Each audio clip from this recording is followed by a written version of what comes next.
live for. You guys, Draft Night Live. Thank you so much for tuning in for Broncos Draft Live, presented by Bud Light. I'm Alexis Perry, and I am so lucky to be joined by a pair of former Broncos defensive backs. We have David Bruton, the Super Bowl 50 champion, and the Hall of Fame safety, Steve Atwater. You guys, wow. Patrick Surtain II, the Denver Broncos' first choice of the 2021 NFL Draft, 9th overall. Let's talk a little about Surtain, for a second. 7th Alabama player drafted in Broncos history, but the first defensive player lined up at right CB, cornerback in Nick Saban's man-heavy scheme. He allowed 4 touchdowns, 46.1% completions in 41 career games, plays sticky coverage, doesn't panic downfield, all around shut down corner. That's what the Broncos just got. And actually, you guys, right here off the top, Patrick Surtain, he is standing by with our very own Sydney Jones. Sydney, take it away. Thanks, Alexis. Yes, here with Patrick Surtain, who the Broncos just selected 9th overall in the 2021 NFL Draft. Patrick, first off, congratulations and welcome to Broncos country. Thank you. I'm excited to get the Mile High Nation, man. Yeah, walk me through what you're feeling right now. Top 10 pick, now a Denver Bronco. Yeah, man. The emotions running through right now. Just being up there with my family, just sharing that moment with each other. It was a special feeling. Were you surprised it was the Broncos at all? What was your initial reaction when you got the call and it was from Denver, Colorado? I got the call and it was a Denver area code. And I was like, yep, I know where I'm going. And, just when I got the call, I was like, man, I was so excited to be a part of Broncos Nation, just build on the organization. I just can't wait to compete up there. Yeah, what do you know about the Broncos and what do you think you'll bring to the table here? I know a lot about the Broncos. I know they got a great defense right now. They got young offense with young offensive weapons, of course. I just look to bring that same type of mentality, just a person that's going to come in with a hard work ethic, compete every snap, and a person that's looking to, just play his game and, just come in as a day one starter. Yeah, you said it. You're joining an experienced secondary here. Justin Simmons, Kareem Jackson, Ronald Darby, just to mention a few there. Are you excited to come in and learn and work with some of those guys? Yeah, I'm excited just to get pick their brain, understand where they're coming from. I'm just excited for that. Yeah, and you're going to be reunited with Jerry Jeudy. Yep. I'm pretty sure he texting me right now. I ain't got my phone on me, but yeah, we're gonna reunite. It's gonna be a good time. Yeah, have any of the other guys reached out to you yet? Yeah, I know you just found out and everything, but say it again. Have any other guys reached out to you yet? I know you just found out, so. I don't know yet. I don't have my phone on me right now, but I'm pretty sure they reached out to me. It's all love over here, so I'm pretty sure I got a lot of messages going on right now. I'm sure you do too. How much interaction did you have with the Broncos during the pre-draft process? How do you think those meetings influenced us to be like, hey, Patrick's our guy? Yeah, the only surprise thing was I ain't meet with them as often. I'm probably met with them one time. But when I got the call, the coaches was very excited to get me. And, they looked like I could fill in that key piece, be that key, fill in that key role on the defense. Now, I know you mentioned you're in Cleveland right now at the draft. How's that experience been, and who do you have there celebrating with you tonight? Yeah, the experience been great. It's been an awesome opportunity. I wouldn't want to spend it any other way, but right now I'm with my family. I got my cousins, uncles, of course, my parents, little sisters. They all here celebrating with me, man, so it's a special moment. Good. Well, I won't take up too much of your time. Go celebrate with them. Patrick, so nice to meet you, and again, congratulations. Thank you. Back to you, Alexis. Thanks so much, Sydney. Man, he is fantastic. He is excited to be here in Denver. We love to hear it. KJ Hamler actually mentioned to me yesterday, he said, hey, the teams that reach out to you the most, who are really talking to you a whole bunch, those are the teams that aren't going to draft you. So the fact that Patrick just said that, hey, you know what, I didn't hear from the Broncos all that much. We've talked a little bit, but nothing crazy. Obviously, that makes sense. But they were actually, according to, who did you just read a tweet from? We had Patrick Surtain, #1 on the draft board. Yeah. You saw a tweet? I saw a tweet. Yeah, I forgot who that tweet was from. I don't know if it was. Yeah, I'm not sure who it was from. But the Broncos got their guy, apparently. So what was your guys' initial reaction when you saw Patrick Surtain to Denver? Well, I liked the pick a lot. I did. Especially, like I said earlier in the show, like that 2015 DB room, we had competition throughout the board. And that's exactly what we're getting here with adding Patrick Surtain to the team. Yeah, I'm extremely excited. He's coming into a deep cornerback, deep defensive back room with a lot of experience. He's going to get a chance to learn from some great players, and it's going to make his development just that much easier, and him be able to contribute that much faster, having great guys in the room already. Man, it's going to be exciting. It's going to be fun. We all know Patrick Surtain. We've seen it on film. He has the ability to start in this league week 1. But like Sydney just mentioned, she rattled off some names: Kyle Fuller, Ronald Darby, Bryce Callahan. I mean, that CB's room is stacked. So who could you guys see him starting over? I know that's kind of a tough question. Jeez, yeah. Honestly, I would say he could probably be fighting for a spot against Ronald Darby. Okay. For sure. Yeah, I'm not sure. It all depends on how quickly he's able to pick up the defense. I wouldn't even answer that question right now without seeing everybody out there in training camp battling it out. I definitely think he's a guy that's going to be on the outside, though not on the inside. Yep. He's a longer corner. He'll be going up against the bigger receivers. You will see a lot of Patrick Surtain Jr. and Patrick Surtain II, rather, and Cortland Sutton in practice, which is going to be so fun. It's going to be fun. It's going to be some battles that's going to make both of those guys even better than they are. I think a lot of Broncos country right now, they're a little shocked. Justin Fields was still on the board, as well as Devontae Smith. We weren't going to take a wide receiver, everyone. Yeah, we knew that. But there were a lot of really big-name players still left on that board, but the Broncos chose the second defensive player off the board on the night. So were you guys surprised that they went with Surtain over Justin Fields? I was a little bit surprised, but we never know what the front office is thinking. We don't know, what they think of Drew Lock. I think this shows something, though. That shows that they do have confidence in Drew Lock, and they feel good that Teddy Bridgewater is going to come in here and either start or he's going to be a sufficient backup for Drew Lock. But it's going to be a battle in training camp either way at the quarterback position. And I still feel like the night is, this day is, we had our only pick for today, but we still have a couple more days with the draft, 6 more rounds. And it's still possible that they may select a quarterback. Right. Yeah, the draft's full of surprises. That's why they're in the war room, and we're out here talking about it, speculating and trying to give our best educated guess that we possibly can. Again, I just like to piggyback off of what Steve said, just us sitting back here and not knowing necessarily what's going on in the room. I think it was a good choice, whether it was a quarterback or not. Right. You're getting the top 10 pick. Yep. Like, they're going to be able to contribute some way, somehow. And it also echoes that there's either some faith in Drew Lock and Teddy Bridgewater by not picking a quarterback at 9, or something's brewing in the mix throughout the rest of the offseason. So we just sit here to speculate and talk about and hope and wish and all that jazz we want to. The Broncos got arguably the best defensive player in the draft, which is great news. But let's go ahead and send it over to Phil Milani, who's standing by with George Paton just after making his first pick as general manager. George, congratulations on your first ever pick. What did you like about Patrick Surtain? I liked everything. I liked him off the field. I like his leadership skills.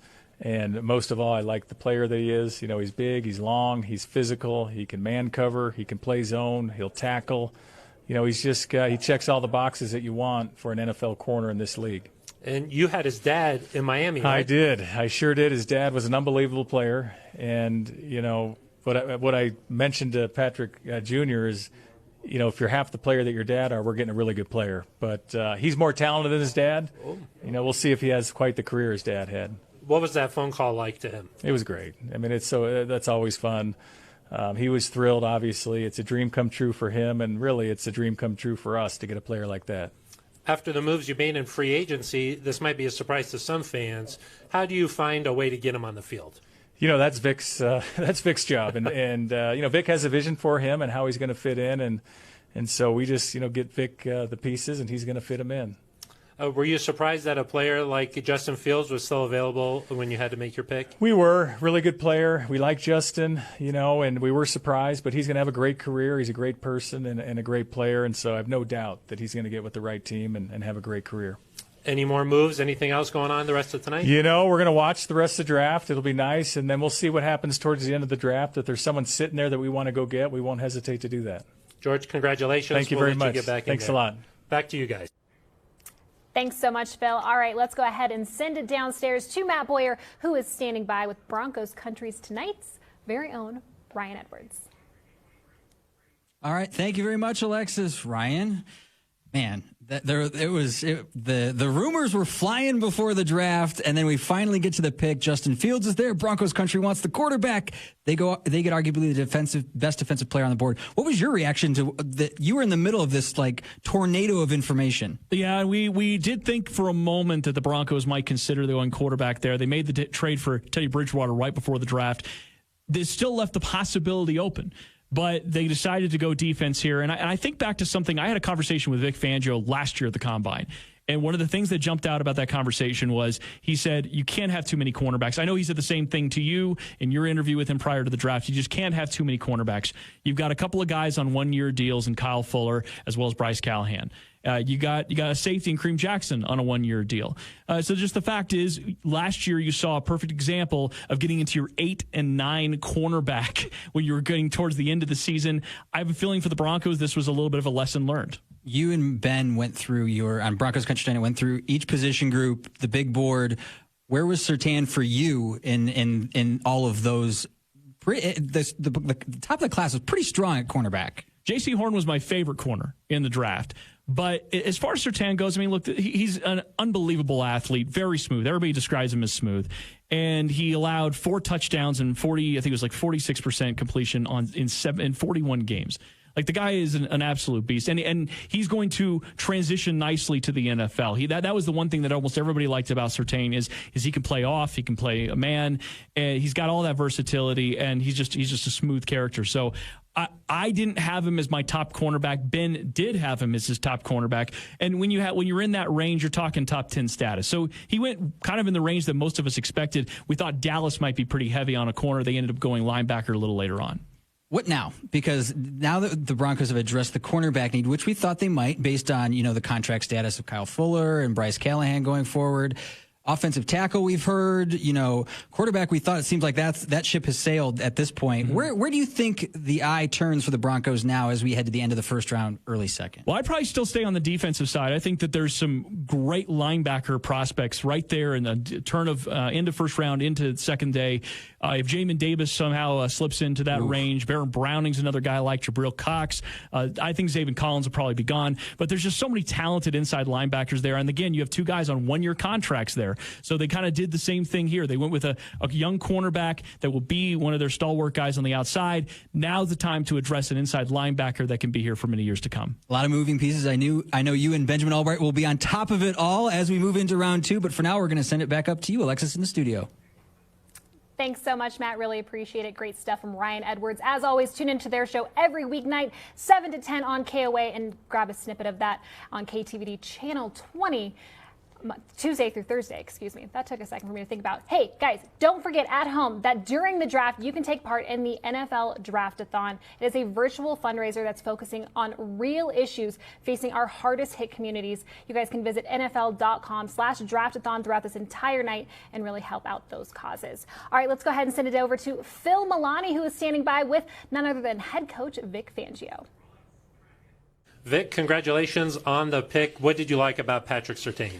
Well, he's an all-around player as a corner. He can play man good, zone good, supports the run good. We think he has some position flexibility, too, that can work into our 5 and 6 defensive back packages, so we're very happy to have him. I was going to say, after the moves made in free agency, how are you going to get him on the field? We'll figure that out. We'll find a way. I envision some dime packages, huh? Possibly. Does it feel good to finally get a defensive player in the first round? We were just looking for the best player, and at that point in the draft, that was definitely our best player on the board. We had some interest from other teams around the league trying to come up, but we didn't feel it was with what they were offering was worth passing on Patrick. Were you surprised that a player like Justin Fields was available to you at 9 there? It's hard to say. The guys that wanted quarterbacks were early in the draft. Then the next run of teams weren't interested in quarterbacks. The next few aren't either. So, it might be to the middle of the first round or so. Vic, thank you very much for your time. I'll let you get back in there. All right. Thank you, guys. Back to you guys in the studio. Thank you so much. We really appreciate it. Okay, guys, the reaction. So when we were sitting in here, we didn't know the camera was rolling. We did know that the draft room camera was rolling and all of that. So let's go ahead and take a look back at kind of how things unfolded a little while ago. That's clearly George Paton passing the phone off to Vic Fangio to have a conversation with Patrick Surtain while the rest of the room celebrates. Everybody's excited. Good to have a true lockdown corner. Here we are, excited, eager, anxious, shocked. We got Alexis. Look at her. Shock and awe, baby. You guys high-fiving because, hey, that's another, hopefully legendary defensive back here in Denver. I was shocked because I definitely thought we were going to see a quarterback. And I think Matt Boyer had the same thought. I think he also thought that we were going to have a quarterback. Look at how he immediately was like, all right, I got to get to work. Noah Fant will be joining him here in just a little bit, so don't go anywhere. You guys, obviously, as we continue to react to this pick, what excites you most about Patrick Surtain in Denver? Thank you, Alexis. Noah. Oh, are they live with Noah? Let me have your reaction, Steve. Well, I think that he's going to be a guy, again, that can come in and play right away. Now, there's definitely a lot of competition at that cornerback position. And we heard Coach Fangio say that he has some position flexibility, which means, hey, if something happens with one of the safeties, maybe he can step in there and play some safety as well. But this guy, he's an athlete. He's got really good instincts, and he's a physical player too. So I really like the pick, and I think he's going to help us this year. Yeah, that versatility, it goes a long way, and it gives you a better opportunity to be on the field. And with Fangio's defensive packages, it allows them to play this type of defense where the quarterback might not be able to locate where the pressure is coming from. Just gives them that extra bit of advantage to send pressures and bring the heat and let the guys on the outside take care of business. Well, I know it's a little early to start talking about tomorrow. We have no idea what's going to happen throughout the rest of the draft here tonight. But the Broncos, they currently hold the 40th overall pick tomorrow. Now that corner is checked off, what are you guys hoping for this next pick in the second round? Or Nick Bowden, linebacker. Linebacker, okay. I'm looking for a tackle. I'm looking for somebody to shore up the offensive line as well. I like that. Let's go ahead and check in with Matt Boyer, who's standing by with Eric Dalala, see who he's hoping for and see his reaction to Patrick Surtain. Matt, take it away. That pick, Steve's pretty sure about that Nick Bolton round 2 selection. He's been talking about him a lot. Eric, real quick about Patrick Surtain, though. This guy, the skill set is obviously there, and for all the flack that the Broncos took about not drafting Alabama guys, they go first round Alabama guys in back-to-back years. What do you like about Surtain? Only 4 touchdowns that he ever gave up, a completion percentage to opposing quarterbacks that's just above 40%. I mean, he's a true lockdown cornerback. That's what you want if you're going to pick a guy in the top 10. Like you, Matt, I was a little surprised that a quarterback wasn't the choice there, but it sounds like from what George Paton is saying, Surtain was the guy all along. He's the player they wanted. And, if you're going to pick a lockdown corner, he's got to be good. And I think I like what he said. We just talked to him. Said he thinks he can make an impact in year 1. And I think he could be a number 1 cornerback as early as 2022, depending on what happens with guys like Kyle Fuller and Bryce Callahan. Matt, he says he thinks they've got the potential to be the number 1 defense in the league. That's going to be good no matter who's playing quarterback for the Broncos. Absolutely. Well, my next question would be, how do you get him on the field now? Because, I mean, is it a dime defense here? Are we where does he fit in that room? Obviously, the depth got a lot better. Yeah, I mean, I think dime is an option, but if he's good enough, maybe he pushes a guy out of the rotation. I mean, it's certainly possible as a top 10 pick that he's got that talent, but I think the biggest thing is that for the last 2 or 3 years now, you've seen at the end of the season, the Broncos defense, especially the secondary, it's really struggled to get to the end, and you've been putting guys out there that you've signed off the street the week before. That shouldn't be an issue this year. Knock on wood, hopefully people stay healthy, but regardless, you've now got some really good depth there. I mean, even Michael Ojemudia, a 3rd-round pick, is now maybe the 5th, 6th cornerback, and so that just speaks to what George Paton has done to revitalize this secondary. And we talk about pass rush, you talk about offensive line, but when you think about the modern-day NFL, you have to have a really good secondary if you want to stop these offenses. I think Kansas City's got a decent one, so that's a good one. All right, we look forward to hearing more from you about your day 2 picks tomorrow. But for now, Alexis, we're going to send it back upstairs to you in the studio. Thanks so much. Really appreciate it, Matt. Okay, I have the PFF NFL Draft Guide. I always like to look at these numbers. Overall grade for the 2020 season, 89.9, 916 snaps, 555 cover snaps, 41 in the slot. So I guess, like you mentioned, we're not going to really see him on the inside very much. 273 yards, 2 touchdowns, 1 interception, passer rating of 67.4. Any numbers jump out to you guys? Really, hey, the number of snaps. He's played a lot of snaps, got a lot of reps, a lot of good reps, and you got to take into account in the division they're in. They played against some of the best athletes in the country, right? And he's used to going up against big-time receivers and having to, get into the right mindset to go up against those guys. So I think that's going to definitely help when he makes that jump to the next level. That passer rating, you're going against great SEC quarterbacks, and then when they get to the playoffs, they have to play against top-tier quarterbacks there, and they're top-tier receivers. It's just showing that he's able to man up out there and hold his own against some of the best, like Steve was saying. Love that. It says that his biggest strength is consistent technique. His biggest weakness is speed. I'm not totally sure what his 40 time was. Oh, he's 4.41. He has the speed. He has the long range speed. Okay. So he doesn't necessarily have that speed to play in the slot. Got it. With the speeder receivers. Like him covering KJ Hamler wouldn't be a good matchup. But him covering Cortland Sutton, the bigger receivers, that's where he can really show what he can do. All right. Well, we were lucky enough to have Noah Fant join us as well. Matt, take it away. Thank you, Alexis. Noah, your reaction to the pick here. It looked like the Broncos may be interested in a quarterback. A lot of the people had us taking a QB, but the pick is Patrick Surtain, the second from Alabama. What was your reaction?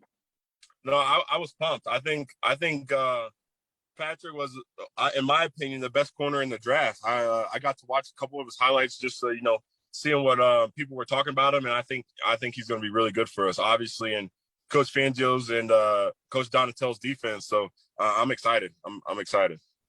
What type of skill set do you think he brings? Because to me, super athletic, rangy. How tough of a corner is that to play against in a defense, as you mentioned, like Coach Fangio's? Yeah, I think it's huge, right? Because he's not only is he athletic and rangy, but he's big too. He's 6'2". I mean, he's a big corner. So having a guy like that is huge. It's going to be a big help to our defense, and I think he's going to make a lot of plays for us. So, no, he is standing exactly where you stood just a couple of years ago on draft night as the Broncos' first-round pick. What's the biggest lesson that you took from that night, or what's he feeling right now? What are some of the emotions that he must be feeling right now? Yeah, I'm sure he's a little bit shaky. It's definitely a very nerve-wracking moment up until you get that call. And then I'm sure he's super excited, man. I mean, that's a great experience going to a city like Denver with a great football tradition. I'm sure he's super excited and super pumped. So I know he's going through all the media and stuff backstage right now. And, it'll be good to, see him once he gets here. So, well, we can't wait to see both of you guys on the field in 2021. Noah, we appreciate you taking the time for us. No problem, guys. Thanks a lot, Matt. Always nice to hear from Noah Fant. All right, as we kind of wrap up our show here, we got to check in with Sydney Jones. Sydney, you were in the room. What did you think when you heard the name Patrick Surtain to the Broncos? Honestly, Alexis, I had the same exact reaction you had that we just saw not too long ago. I was in shock. I knew he was at the top of our board, but I really did not think he was going to be who we picked. So same reaction as you, surprised, happy to have him, excited to see what Vic Fangio will do with him. Matt, what about you? Sydney, yeah, I was pretty shocked as well. I think going into day 2, the thing I'm looking forward to, we've got 2 great safeties in the studio. I think we might go safety. I think, David and Steve, I think tomorrow is the day that we're going to see the Broncos pick a safety. We didn't get one in the first round. I think we get one in the second round, but I think that's going to be, the pick. Thanks so much, Matt. All right, you guys heard him. He thinks day 2 safety. What do you guys think? I think linebacker. That's early. I know. I think inside linebacker. We have Kareem Jackson coming back. We got Justin Simmons coming back. Definitely, we need to add a safety to the room for some more depth there. And also, Kareem Jackson. I think he's maybe in the last year of his contract. So we gotta secure a safety at some point. But I think linebacker is a more pressing need, in my opinion. Okay. Yeah, I like the linebacker move, and I mean, I'm partial to the 4th round. Shoot, you can find you a gym in the 4th Oh, round. Yeah, maybe he had a 114th 114th overall. pick, yeah. Yeah, I feel you. Okay, guys, any final thoughts on Patrick Surtain before we wrap this bad boy up? Well, I just think that it's a really solid pick. If we would have taken a quarterback, there still would have been a lot of question marks as to, will he be able to beat out Drew Lock? Will he play? What's going to happen with Drew Lock? As of right now, those questions are squashed. Drew Lock is going to be on the roster. Teddy Bridgewater is going to be on the roster. We don't know how it's going to play out in training camp, but we have a player who we know is going to be able to contribute this year, and that's what I think that's a win for today. Yeah, absolutely. Exactly. I don't think there was many holes for the Broncos to have to fill. I think George did a great job filling in those spots that we needed throughout the offseason thus far. He made a great draft pick, I feel like, as far as the defensive side of the ball, just to improve the competition. I feel like that's going to breed much success for the Broncos, having competition throughout the whole team, and we'll see what Drew Lock and Teddy Bridgewater will do when time comes. Exactly. All right, guys, 7 more picks coming up over the next couple of days. Don't forget to keep checking back in to our virtual war room presented by Bud Light. All you guys have to do is go to denverbroncos.com. There is going to be so much draft content uploaded over the next few days. You will not want to miss it. Of course, you guys can always follow along on social media at Broncos on Twitter and Instagram. Go ahead and just search Denver Broncos on Facebook and YouTube. Hit denverbroncos.com or the Broncos 365 app for the latest out of the UC Health Training Center. What a night, what a blast. Patrick Surtain here in Denver. We will do this again tomorrow. Join us the hour leading up to round 2, starting at 4 o'clock Mountain Time. For everyone behind the scenes and on camera, thank you so much for watching Broncos Draft Live, presented by Bud Light.